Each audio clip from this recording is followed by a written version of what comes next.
X. I love being Gen X, but I'll tell you right now, as parents, gee, we did a crap job as a generation. But I mean, hang on, just on that. Hmm. It was the worst time in history to try and keep a family together, and an Yep. even worse time to try to be a father, because that was the generation, I believe, they really went hard at the family and they Yep. targeted dad, mate, and that destabilized a lot of us men, and that's why not a single frontline shot needs to be fired, because they can just infiltrate us with people that hate us. Mhm. And the men that are already here, sadly, are so destabilized, they're so traumatized that, and they tell me this too when I speak to them. Yeah. Why the fuck would I fight for a country after the way they've treated me and my family? So Completely agree. this has been like the ultimate game plan to fuck us from the inside out, I think.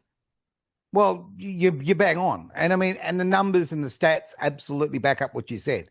Yeah. I don't want to sit here and bag Gen X because, as I say, I'm very proud about we're the last truly analog generation, and we have, we've had. I just want. I wanted for my kids what I had growing up. Okay, Yeah.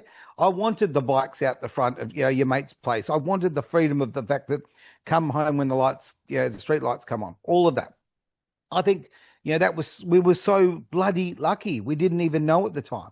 So you are right. I mean, when you look at, okay, and I don't want to give everyone a boring bloody history lesson here, but the early 70s, right? When we're talking about 71, 72 to 75, that patch there with pulling the gold standard off money was a big part of this. Okay. It's about control.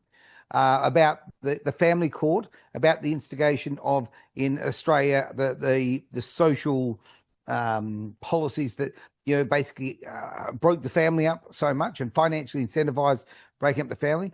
It's not an accident that all of these things happen at the same time. So while I tongue in cheek have a go at our generation for not doing a great job as parenting, we had to go out there and be parents with our hands tied behind our back, knowing that we're so easily erased by the system because we now live in a generation, and literally for the last 50 years, where the state, and when I say the state, I mean the country, I mean the institutions, they absolutely believe they own our children. Yes, they do, mate, and well said on every level there. And I'd go as far as to say we were the last generation that wasn't raised to be socially castrated. And Yeah, I say that with a bit of tongue in cheek too. But when you look around nowadays at young men under the age of 30, there is not a lot of masculinity left because it's been shamed out of them.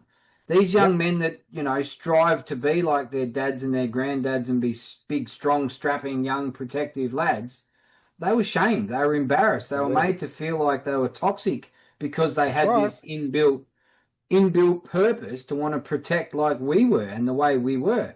And you're right on the level. Like, I thought the whole point of being a parent was to evolve where you got to raise your children slightly better than the way you were raised. Yeah, And therefore, as time goes on, eventually we get it right for the kids' sake. But just on that too, mate, if we can't manage to unite for the very sake of future generations, when we know what's coming, because we've all seen what's happened to the UK, yeah. what the fuck is it going to take if that isn't enough?